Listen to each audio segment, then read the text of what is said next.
नहीं है। अपने आप को सरेंडर करो। ये कैसी बातें कर रहे हो अजय? बिना किसी सबूत के तुम हम पर ये इल्जाम कैसे लगा सकते हो? सबूत है ये सेठ, ये देशद्रोही मिर्ची सेठ, और हाजी तो हमारे कब्जे में है। यादव कौन है ये? हाँ, हम तो इसे जानते भी नहीं है। और सेठ यहाँ का बाशिंदा है इसलिए इसको पहचानते हैं हम, लेकिन ये इस वक्त यहाँ क्या कर रहा है आप इसी से पूछें। ये क्या सबूत है अजय सिंह? तुम्हारे इस मिर्ची सेठ और उस हाजी को तो मैं पहचानता तक नहीं। कैप्टन शफी को तो पहचानते हो? तुम्हारे मुल्क की खुफिया एजेंसी आईएसआई का कैप्टन, जिसके तुम मेजर हो। हमने इसे रंगे हाथ हथियार लाते पकड़ा है। अब तुम्हारे इस आतंक के खेल को हम दुनिया के सामने रखेंगे। ये मत भूलो अजय सिंह कि मैं एक डिप्लोमेट हूं, अपने मुल्क का नुमाइंदा, तुम्हारे मुल्क का सरकारी मेहमान। तुम्हारी सरकार के बुलावे पर मैं यहां आया हूं। डिप्लोमेटिक इम्यूनिटी के तहत तो मुझे हाथ भी नहीं लगा सकते, और अगर गलती से भी तुमने मुझे छुआ तो इसका अंजाम तुम्हें वहां इस्लामाबाद में दिखाई देगा। सर, इन्हें रोक देते यहीं पर। फोर्स अभी आती होगी, फिर ये कहां जाएंगे?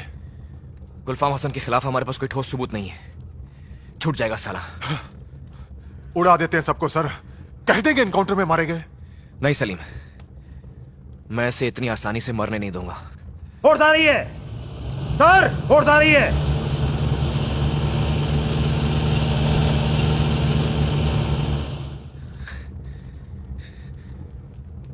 सलीम, अपनी बंदूक मुझे दो।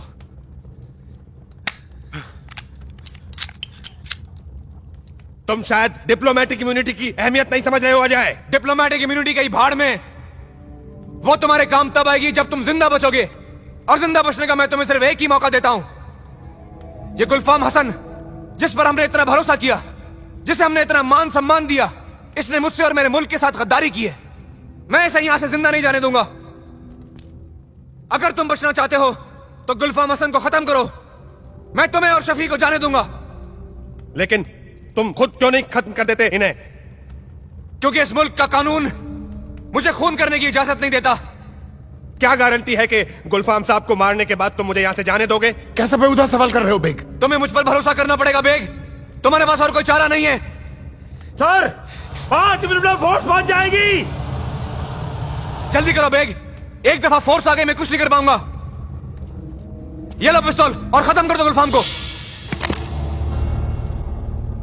बेग, बेग, बेग, दिमाग खराब हो गया तुम्हारा? पिस्तौल उठाने जा रहे हो, मुझे गोली मारोगे? जानते नहीं मैं कौन हूं? जानता हूं गुलफाम साहब, लेकिन गवाइयों के लिए सिपाहियों को तो नहीं खोया जाता। और वैसे भी आपके मरने से हमारे मुल्क को कोई नुकसान नहीं होने वाला, क्योंकि आप पाकिस्तानी हैं ही नहीं, आप तो मुहाजिर हैं। अच्छा, अच्छा, मैं अब तक मुहाजिर नहीं था। आज जान पे बनाई तो मैं मुहाजिर बन गया। कमबख्त बेग, मैं मुहाजिर बन गया आज तुम्हारे लिए। सेठ, मार डालो इसे। सेठ, मार डालो इसे। सेठ, तुम बीच में मत पड़ना, ये इनका आपस का मामला है। मैं तुम्हें सरकारी गवाह बना दूंगा, और वैसे भी इस वक्त तुम्हारी भलाई इसी में कि तुम हमारा साथ दो।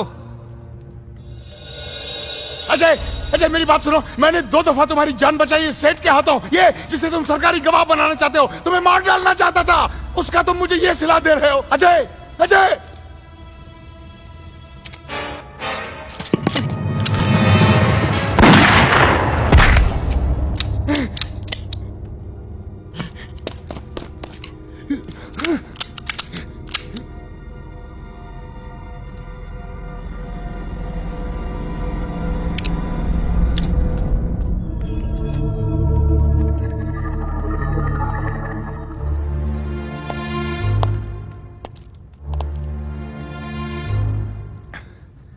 अजय, ये अच्छा खेल खेला तुमने अजय।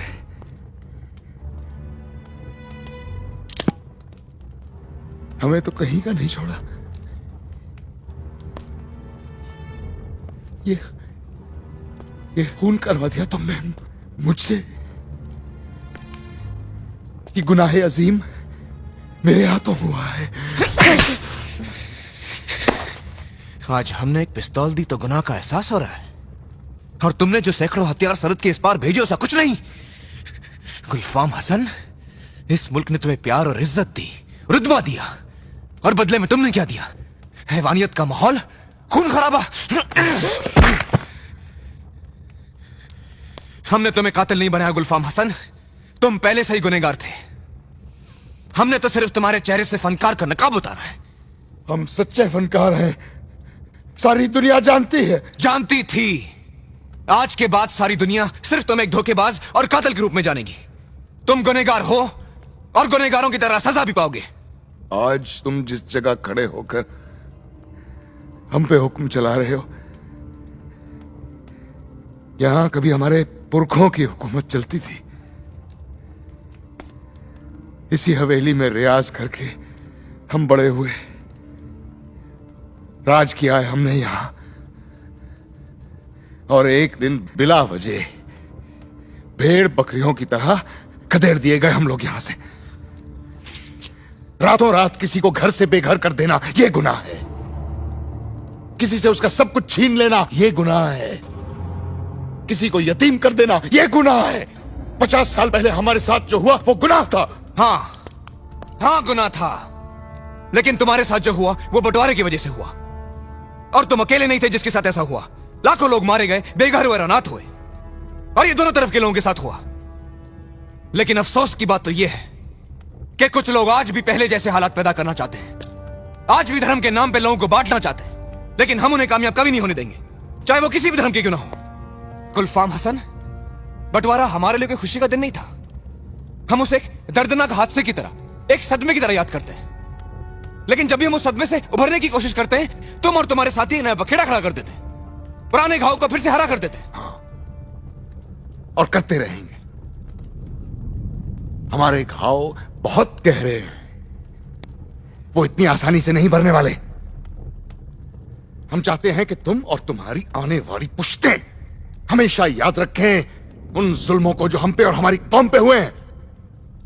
इसलिए हर बार जब हमारे भेजे हुए औजार मौत बरसाएंगे, तब तुम्हें एहसास होगा उन जख्मों का, उस दर्द का जो हमें और हमारी कौम को मिला है। कैसी बकवास बातें कर रहे हो तुम गुलफाम हसन? और किस कौम की बात कर रहे हो तुम? तुम्हारी कौन सी कौम? अगर तुम मुसलमानों के बारे में बात कर रहे हो तो पाकिस्तान से ज्यादा मुसलमान तो यहां हिंदुस्तान में है। तुम्हारी भेजी बंदूक से निकली गोलियां किसी का धर्म पूछकर उसे नहीं मारती। तुम्हारी गोलियों से मुसलमान भी मारे जाते हैं, और तुम्हारी हरकतों से वो बदनाम होते हैं। खून खराबा फैलाकर तुम अपनी कौम की कोई मदद नहीं कर रहे हो गुलफाम, बल्कि तुम्हारा ये कौम की बात करना एक ढोंग है। तुम जैसे लोग किसी के सगे नहीं होते। तुम और ये मिर्ची सेठ, साला जिस थाली में खाता है उसी में छेद करता है। रुपयों की लालच में अपने देश को बेचने चला था, हरामजादा।